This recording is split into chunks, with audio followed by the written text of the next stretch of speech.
ਵਾਹਿਗੁਰੂ ਜੀ ਕਾ ਖਾਲਸਾ ਵਾਹਿਗੁਰੂ ਜੀ ਕੀ ਫਤਿਹ। ਗੁਰੂ ਜੀ ਦੀ ਬਹਾਦਰ ਸ਼ਾਹ ਨਾਲ ਮੁਲਾਕਾਤ। ਬਹਾਦਰ ਸ਼ਾਹ ਨੂੰ ਗੁਰੂ ਜੀ ਦੇ ਆਗਰੇ ਪੁੱਜਣ ਦਾ ਪਤਾ ਲੱਗਾ ਤਾਂ ਉਸਨੇ ਗੁਰੂ ਜੀ ਤੇ ਗੁਰੂ ਕੇ ਸਿੰਘਾਂ ਵਾਸਤੇ ਸਰਕਾਰੀ ਰਾਸ਼ਨ ਭੇਜ ਦਿੱਤਾ। ਦੂਸਰੇ ਦਿਨ ਸਵੇਰੇ ਹੀ ਬਹਾਦਰ ਸ਼ਾਹ ਨੇ ਗੁਰੂ ਜੀ ਦੇ ਦਰਸ਼ਨ ਕੀਤੇ ਤੇ ਸੋਨੇ ਦੀਆਂ ਮੋਹਰਾਂ ਦੀ ਥੈਲੀ ਦਰਸ਼ਨ ਭੇਟ ਕੀਤੀ। ਖਿਲਅਤ ਤੇ ਹੋਰ ਪੁਸ਼ਾਕੇ ਵੀ ਭੇਟ ਕੀਤੇ। ਦੋਹਾਂ ਪਾਸਿਆਂ ਤੋਂ ਸੁੱਖ ਸਾਂਦ ਦੀਆਂ ਗੱਲਾਂ ਬਾਤਾਂ ਹੋਈਆਂ। ਇਸ ਤੋਂ ਅਗਲੇ ਦਿਨ ਦਰਿਆ ਕਿਨਾਰੇ ਗੁਰੂ ਜੀ ਫਿਰ ਬਹਾਦਰ ਸ਼ਾਹ ਨੂੰ ਮਿਲੇ। ਬਹਾਦਰ ਸ਼ਾਹ ਨੇ ਜਗੀਰ ਦੇਣ ਤੇ ਸੁੱਖ ਆਰਾਮ ਜਾਂ ਨਵਾਬੀ ਤੱਕ ਦੇਣ ਦੀ ਗੱਲ ਛੇੜੀ, ਜਿਨ੍ਹਾਂ ਨੂੰ ਗੁਰੂ ਜੀ ਨੇ ਅਪਰਵਾਨ ਕੀਤਾ ਤੇ ਕਿਹਾ, ਇਹ ਗੱਲਾਂ ਮਨੁੱਖ ਨੂੰ ਜ਼ਾਲਮ ਤੇ ਐਸ਼ਪ੍ਰਸਤ ਬਣਾ ਦਿੰਦੀਆਂ ਹਨ। ਸਾਨੂੰ ਇਹਨਾਂ ਦੀ ਲੋੜ ਨਹੀਂ, ਪਰ ਅਸੀਂ ਇੱਕ ਗੱਲ ਚਾਹੁੰਦੇ ਹਾਂ। ਦੱਸੋ, ਹੁਕਮ ਕਰੋ। ਅਸੀਂ ਉਹਨਾਂ ਨੂੰ ਸਜ਼ਾ ਦਿਵਾਉਣਾ ਚਾਹੁੰਦੇ ਹਾਂ ਜਿਨ੍ਹਾਂ ਨੇ ਝੂਠ ਬੋਲੇ, ਧੱਕੇ ਕੀਤੇ ਤੇ ਮਾਸੂਮ ਸਾਹਿਬਜ਼ਾਦੇ ਕਤਲ ਕੀਤੇ ਹਨ। ਬਹਾਦਰ ਸ਼ਾਹ ਇਹ ਸੁਣ ਕੇ ਸੋਚੀ ਪੈ ਗਿਆ। ਅਜੇ ਨਵਾਂ ਰਾਜ ਲਿਆ ਹੈ, ਇਉਂ ਕੀਤਾ ਤਾਂ ਬਗਾਵਤ ਹੋ ਜਾਵੇਗੀ। ਕਈ ਖਿਆਲ ਮਨ ਵਿੱਚ ਆਏ ਤੇ ਸੋਚ ਕੇ ਇਹੋ ਕੁਝ ਗੁਰੂ ਜੀ ਨੂੰ ਦੱਸ ਕੇ ਕਹਿਣ ਲੱਗਾ, ਹਾਲੇ ਸਾਲ 2 ਸਾਲ ਮੈਂ ਤੁਹਾਡੇ ਇਸ ਕਾਰਜ ਵਿੱਚ ਸਹਾਇਤਾ ਕਰਨੋਂ ਅਸਮਰੱਥ ਹਾਂ, ਫਿਰ ਸੋਚਾਂਗਾ। ਲਾਰਿਆਂ ਵਿੱਚ ਤਾਂ ਉਹ ਰਵੇ ਜਿਸ ਵਿੱਚ ਬਲ ਨਾ ਹੋਵੇ। ਗੁਰੂ ਜੀ ਨੇ ਸਾਫ਼ ਹੀ ਕਹਿ ਦਿੱਤਾ, ਜੇ ਤੁਸੀਂ ਨਹੀਂ ਮੰਨਦੇ ਤਾਂ ਫਿਰ ਅਸੀਂ ਆਪਣੇ ਸਿੰਘਾਂ ਕੋਲੋਂ ਇਹ ਕੰਮ ਕਰਵਾ ਲਵਾਂਗੇ। ਇੰਨੇ ਝੂਠੇ ਮੂਜੀਆਂ ਨੂੰ ਜ਼ਾਲਮ ਪੁਣੇ ਦੀ ਸਜ਼ਾ ਭੋਗਣੀ ਹੀ ਪੈਣੀ ਹੈ। ਅਸੀਂ ਤਾਂ ਇਸ ਇਨਸਾਫ ਦਾ ਸਿਹਰਾ ਤੁਹਾਡੇ ਗਲ ਪਾਉਣਾ ਚਾਹੁੰਦੇ ਸਾਂ, ਪਰ ਜੇ ਤੁਸੀਂ ਇਹ ਸਿਹਰਾ ਨਹੀਂ ਪਾਉਂਦੇ ਤਾਂ ਅਸੀਂ ਆਪਣੇ ਸਿੰਘਾਂ ਦੇ ਗਲ ਹੀ ਇਹ ਸਿਹਰਾ ਪਵਾ ਦਿਆਂਗੇ। ਬਹਾਦਰ ਸ਼ਾਹ ਨੇ ਝੱਟ ਹੀ ਪੈਂਤੜਾ ਬਦਲਿਆ ਤੇ ਕਹਿਣ ਲੱਗਾ, ਮੈਂ ਤੁਹਾਡੀ ਹਰ ਗੱਲ ਮੰਨਾਂਗਾ। ਹਿੰਦੂਆਂ ਮੁਸਲਮਾਨਾਂ ਦੋਹਾਂ ਨੂੰ ਇੱਕੋ ਜਿਹਾ ਜਾਣਾਂਗਾ ਤੇ ਪਿਤਾ ਦੀ ਨੀਤੀ ਨੂੰ ਤਿਆਗ ਦਿਆਂਗਾ, ਪਰ ਜਰਾ ਸਮਾਂ ਦਿਓ, ਕੁਝ ਰਾਜ ਪ੍ਰਬੰਧ ਠੀਕ ਹੋ ਜਾਣ ਦਿਓ। ਇਸ ਮਗਰੋਂ ਉਸ ਨੇ ਨਿਮਰਤਾ ਧਾਰਨ ਕੀਤੀ। ਗੁਰੂ ਜੀ ਮੰਨ ਗਏ। ਉਸਨੇ ਗੁਰੂ ਜੀ ਨੂੰ ਆਪਣੇ ਨਾਲ ਦਿੱਲੀ ਜਾਣ ਲਈ ਮਨਾ ਲਿਆ। ਗੁਰੂ ਜੀ ਦਿੱਲੀ ਵੱਲ ਮੁੜੇ। ਬਾਦਸ਼ਾਹ ਨੂੰ ਰਾਜ ਪ੍ਰਬੰਧ ਦੇ ਸਿਲਸਿਲੇ ਵਿੱਚ ਦਿੱਲੀ ਲਾਲ ਕਿਲ੍ਹੇ ਵਿੱਚ ਛੇਤੀ ਹੀ ਦਰਬਾਰ ਕਰਨਾ ਜ਼ਰੂਰੀ ਸੀ, ਪਰ ਗੁਰੂ ਜੀ ਨੂੰ ਕਾਹਲ ਸੀ, ਸੋ ਬਹਾਦਰ ਸ਼ਾਹ ਬਹੁਤ ਛੇਤੀ ਪੜਾਅ ਕਰਦਾ ਦਿੱਲੀ ਜਾ ਪੁੱਜਾ ਤੇ ਗੁਰੂ ਜੀ ਆਹਿਸਤਾ ਦਿੱਲੀ ਵੱਲ ਤੁਰ ਪਏ। ਉਹਨਾਂ ਨੂੰ ਤਾਂ ਆਪਣੇ ਧਰਮ ਦੇ ਪ੍ਰਚਾਰ ਦੀ ਲੋੜ ਸੀ, ਸੋ ਥਾਂ ਪਰ ਥਾਂ ਲੋਕਾਂ ਨੂੰ ਸੁੱਖ ਦਿੰਦੇ, ਕਾਮਨਾ ਪੂਰਨ ਕਰਦੇ ਆ ਰਹੇ ਸਨ। ਹੌਲੀ ਮਥੁਰਾ ਪੁੱਜੇ। ਇੱਥੇ ਕਈ ਸਾਧ ਮੰਡਲੀਆਂ ਸਨ, ਵਿਹਲੜ ਤੇ ਮੋਟੇ ਢਿੱਡਾਂ ਵਾਲੇ ਸਾਧ। ਇੱਕ ਦਿਨ ਗੁਰੂ ਜੀ ਦੇ ਦੀਵਾਨ ਵਿੱਚ ਕੁਝ ਅਜਿਹੇ ਸਾਧੂ ਆ ਗਏ। ਗੁਰੂ ਜੀ ਨੂੰ ਸ਼ਸਤਰਧਾਰੀ ਵੇਖ ਉਹ ਤਰਕਾਂ ਕਰਨ ਲੱਗੇ, ਸ਼ਸਤਰ ਕੀ ਤੇ ਫਕੀਰੀ ਕੀ। ਗੁਰੂ ਜੀ ਨੇ ਸਾਧੂਆਂ ਦਾ ਇਹ ਤੌਰ ਵੇਖ ਕੇ ਕਿਹਾ, ਤੁਸੀਂ ਕਹਿੰਦੇ ਹੋਵੋਗੇ ਕਿ ਅਸੀਂ ਸਾਧੂ ਹਾਂ, ਬੜੇ ਧਰਮੀ ਹਾਂ, ਪਰ ਧਰਮ ਹੈ ਕਿੱਥੇ? ਤੁਹਾਡੇ ਦੇਸ਼ ਵਿੱਚ ਥਾਂ ਅਬਲਾਵਾਂ ਦੀ ਬੇਪਤੀ ਹੋ ਰਹੀ ਹੈ, ਜਨੇਊ ਲਾਹੇ ਜਾ ਰਹੇ ਹਨ, ਮੰਦਰ ਢਾਹੇ ਤੇ ਗਰੀਬ ਗਊ ਕਤਲ ਕੀਤੇ ਜਾ ਰਹੇ ਹਨ। ਤੁਸੀਂ ਮਾਲਾ ਪਾਈ ਖੀਰ ਪੂੜੇ ਖਾ ਛੱਡਣਾ ਹੀ ਇਹੋ ਕੁਝ ਧਰਮ ਸਮਝੀ ਜਾ ਰਹੇ ਹੋ। ਧਰਮ ਦੀ ਰਾਖੀ ਸ਼ਸਤਰਾਂ ਨੇ ਕਰਨੀ ਹੈ, ਸ਼ਸਤਰ ਨੇ ਜ਼ਾਲਮਾਂ ਦੀ ਸੋਧ ਕਰਨੀ ਹੈ, ਸੋ ਭਗਤੀ ਦੀ ਰੱਖਿਆ ਸ਼ਕਤੀ ਹੀ ਕਰ ਸਕਦੀ ਹੈ ਤੇ ਸ਼ਕਤੀ ਬਿਨਾਂ ਧਰਮ ਹੈ ਕਿੱਥੇ? ਜਰਾ ਦੱਸੋ ਤਾਂ ਸਹੀ, ਸੱਚੀਆਂ ਗੱਲਾਂ ਦਾ ਕਿਸੇ ਕੋਲ ਕੀ ਜਵਾਬ ਸੀ? ਇਸੇ ਤਰ੍ਹਾਂ ਮਥੁਰਾ ਦੇ ਲੱਡੂ ਪੇੜੇ ਖਾਣ ਵਾਲਿਆਂ ਪਾਂਡਿਆਂ ਨੂੰ ਗੁਰੂ ਜੀ ਨੇ ਇਹੋ ਜਿਹੇ ਬਚਨ ਕਰਕੇ ਨਿਰੁੱਤਰ ਕਰ ਦਿੱਤਾ। ਜਰਾ ਸਿੰਧ ਦੇ ਜ਼ੋਰ ਜ਼ੁਲਮ ਤੇ ਉਸ ਦੇ ਭਗਵਾਨ ਹੱਥੋਂ ਮਰਨ ਤੇ ਹਾਰਨ ਦੀ ਸਾਖੀ ਸੁਣਾ ਕੇ ਪੰਡਤਾਂ ਨੂੰ ਗਿਆਨ ਦਿੱਤਾ। ਇਉਂ ਪੰਡਤਾਂ ਨੇ ਗੁਰੂ ਜੀ ਨੂੰ ਧਰਤੀ ਦਾ ਭਾਰ ਦੂਰ ਕਰਨ ਵਾਲੇ ਭਗਵਾਨ ਕ੍ਰਿਸ਼ਨ ਦਾ ਰੂਪ ਮੰਨ ਕੇ ਨਮਸਕਾਰਾਂ ਤੇ ਬੰਦਨਾ ਕੀਤੀਆਂ। ਬਹਾਦਰ ਸ਼ਾਹ ਦਿੱਲੀ ਪੁੱਜ ਕੇ ਆਪਣੇ ਸਭ ਕੰਮ ਕਰ ਚੁੱਕਾ ਸੀ, ਪਰ ਗੁਰੂ ਜੀ ਬੜੇ ਪ੍ਰੇਮ ਤੇ ਹੌਲੀ ਧਰਮ ਦਾ ਪ੍ਰਚਾਰ ਕਰਦੇ ਆ ਰਹੇ ਸਨ। ਚੋਰ ਦੀ ਚੋਰ ਕੀ ਦਾੜੀ ਮੈਂ ਤਿਨਕਾ ਵਾਂਗ ਬਹਾਦਰ ਸ਼ਾਹ ਨੂੰ ਜਾਪਿਆ ਕਿ ਗੁਰੂ ਜੀ ਕਿਤੇ ਪ੍ਰਚਾਰ ਕਰਕੇ ਹਿੰਦੂ ਰਾਜਿਆਂ ਨੂੰ ਬਾਦਸ਼ਾਹੀ ਦੇ ਵਿਰੁੱਧ ਹੀ ਨਾ ਕਰ ਦੇਣ। ਸਤਿਗੁਰੂ ਜੀ ਤਾਂ ਹਰ ਥਾਂ ਗੁਲਾਮੀ ਵਿਰੁੱਧ ਬੋਲਦੇ ਤੇ ਹਿੰਦੂ ਜਨਤਾ ਨੂੰ ਪੁਰਾਣੇ ਕਸ਼ੱਤਰੀ ਧਰਮ ਦੀ ਯਾਦ ਦਿਲਾ ਦਿੰਦੇ ਸਨ, ਪਰ ਬਹਾਦਰ ਸ਼ਾਹ ਨੂੰ ਅੱਜ ਗੁਰੂ ਜੀ ਦੀ ਲੋੜ ਸੀ। ਉਸ ਨੇ ਨੀਤੀ ਵਰਤੀ। ਭਾਈ ਨੰਦ ਲਾਲ ਤੇ ਆਪਣੇ ਇੱਕ ਖਾਸ ਰਿਸ਼ਤੇਦਾਰ ਨੂੰ ਗੁਰੂ ਜੀ ਦੀ ਆਓ ਭਗਤ ਕਰਨ ਦੇ ਬਹਾਨੇ ਛੇਤੀ ਦਿੱਲੀ ਲੈ ਆਉਣ ਲਈ ਗੁਰੂ ਜੀ ਕੋਲ ਭੇਜਿਆ। ਅੰਤਰਜਾਮੀ ਸਤਿਗੁਰੂ ਜੀ ਇਹਨਾਂ ਦੇ ਮਿਲਣ 'ਤੇ ਮੁਸਕਰਾਏ ਤੇ ਦਿੱਲੀ ਆ ਗਏ, ਜਿੱਥੇ ਮੋਤੀ ਬਾਗ ਵਿੱਚ ਦਿੱਲੀ ਤੋਂ ਬਾਹਰ ਉਤਾਰਾ ਕਰ ਦਿੱਤਾ। ਦਿੱਲੀ ਵਿੱਚ ਇਹ ਖਬਰ ਅੱਗ ਵਾਂਗ ਫੈਲ ਗਈ ਤੇ ਵੀਰ ਬਹਾਦਰ ਸਤਿਗੁਰੂ ਜੀ ਦੇ ਦਰਸ਼ਨਾਂ ਲਈ ਭੀੜਾਂ ਲੱਗ ਗਈਆਂ।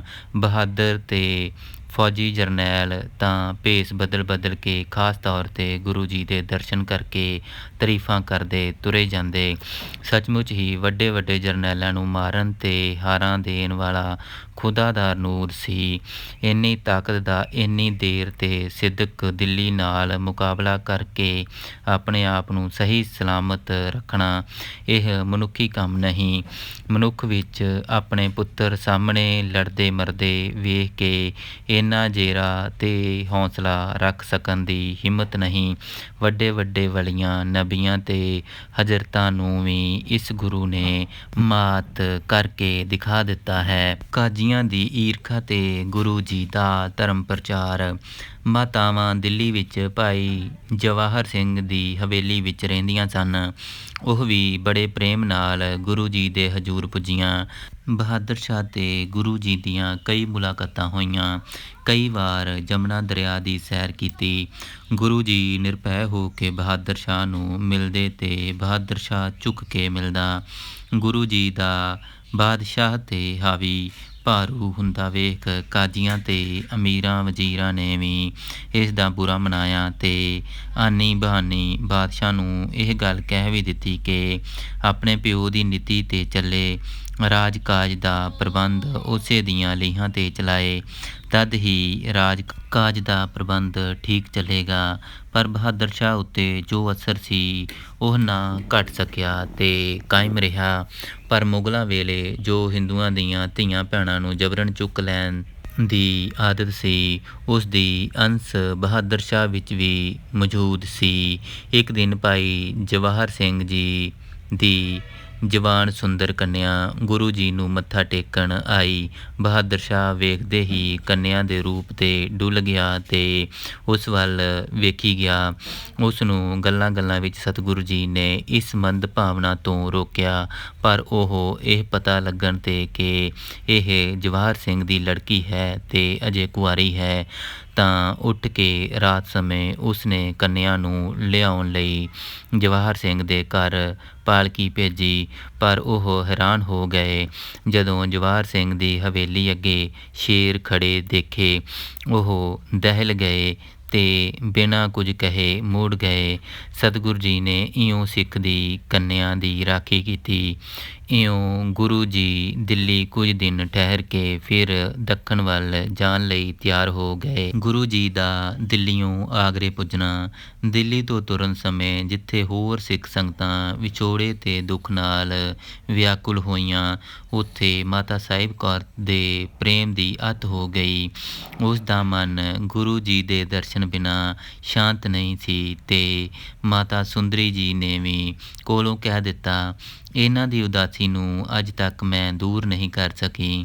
ਸਰਸਾ ਦੇ ਵਿਛੋੜੇ ਪਿੱਛੋਂ ਤਾਂ ਉਦਾਸੀ ਸਾਡੇ ਦੋਹਾਂ ਦੀ ਇੱਕੋ ਜਿਹੀ ਸੀ, ਪਰ ਉਹ ਤੁਹਾਡੇ ਦਰਸ਼ਨਾਂ ਨਾਲ ਦੂਰ ਹੋ ਗਈ ਤੇ ਤੁਹਾਡੇ ਸੰਗ ਜਿੰਨਾ ਚਿਰ ਰਹੀਆਂ ਸਾਡੇ ਮਨ ਖਿੜੇ ਰਹੇ। ਹੁਣ ਜਦੋਂ ਦਾ ਆਪ ਜੀ ਤੋਂ ਵਿਛੜੀਆਂ ਹਾਂ, ਉਦਾਸੀ ਦੂਰ ਨਹੀਂ ਹੋ ਰਹੀ ਸੀ।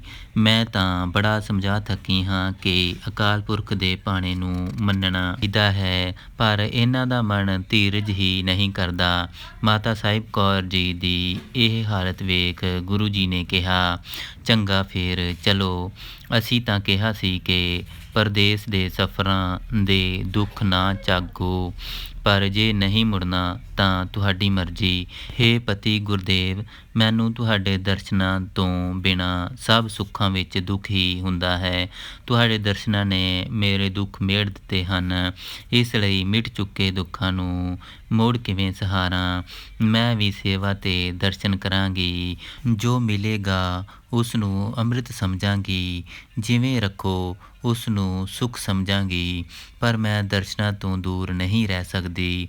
ਇਉਂ ਗੁਰੂ ਜੀ ਦਿੱਲੀਓਂ ਤੁਰ ਕੇ ਹੌਲੀ ਹੌਲੀ ਆਗਰੇ ਜਾ ਪੁੱਜੇ ਅਤੇ ਬਾਹਰ ਖੁੱਲ੍ਹੇ ਥਾਂ ਇੱਕ ਬਾਗ ਵਿੱਚ ਡੇਰਾ ਕਰ ਦਿੱਤਾ। ਗੁਰੂ ਜੀ ਦੇ ਆਉਣ ਦੀ ਖਬਰ ਸੁਣ ਸਭੇ ਹੀ ਸ਼ਹਿਰੀ ਗੁਰੂ ਦਰਸ਼ਨਾਂ ਲਈ ਤੁਰੇ ਆਉਣ। ਨਵਾਬ ਖਾਨਾ ਨੇ ਗੁਰੂ ਜੀ ਨੂੰ ਬੇਨਤੀ ਕਰਕੇ ਆਪਣੇ ਬਾਗ ਵਿੱਚ ਉਤਾਰਾ ਕਰਵਾਇਆ। ਇਸ ਨੇ ਗੁਰੂ ਜੀ ਦੇ ਦਰਸ਼ਨ ਕਰਕੇ ਗਿਆਨ ਪ੍ਰਾਪਤ ਕੀਤਾ। ਇਸੇ ਤਰ੍ਹਾਂ ਹੀ ਬਰਖਾ ਨਾ ਹੋਣ ਕਰਕੇ ਉਸ ਸਮੇਂ ਉਸੇ ਕਾਲ ਵਰਗੀ ਹਾਲਤ ਸੀ।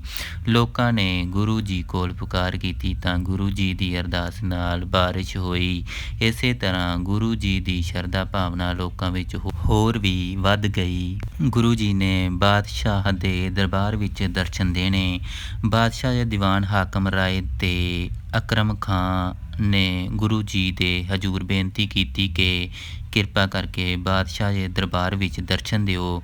ਦੂਜੇ ਦਿਨ ਗੁਰੂ ਜੀ ਨੇ ਨਿੱਤ ਕਿਰਿਆ ਤੋਂ ਵਿਹਲੇ ਹੋ ਕਲਗੀ ਜਗ੍ਹਾ ਸਜਾਈ, ਸੁੰਦਰ ਬਸਤਰ ਪਹਿਨੇ, ਮੋਢੇ 'ਤੇ ਧਨੁੱਕ ਤੇ ਪਿੱਛੇ ਤੀਰਾਂ ਦਾ ਪੱਥਾ ਟਿਕਾ ਕੇ ਸ਼ੈਲ ਛਬੀਲੇ ਘੋੜੇ 'ਤੇ ਅਸਵਾਰ ਹੋ ਕੇ ਮੁਖੀ ਸਿੰਘਾਂ ਸਮੇਤ ਸ਼ਾਹੀ ਦਰਬਾਰ ਵਿੱਚ ਜਾਣ ਲਈ ਚਾਲੇ ਪਾਏ।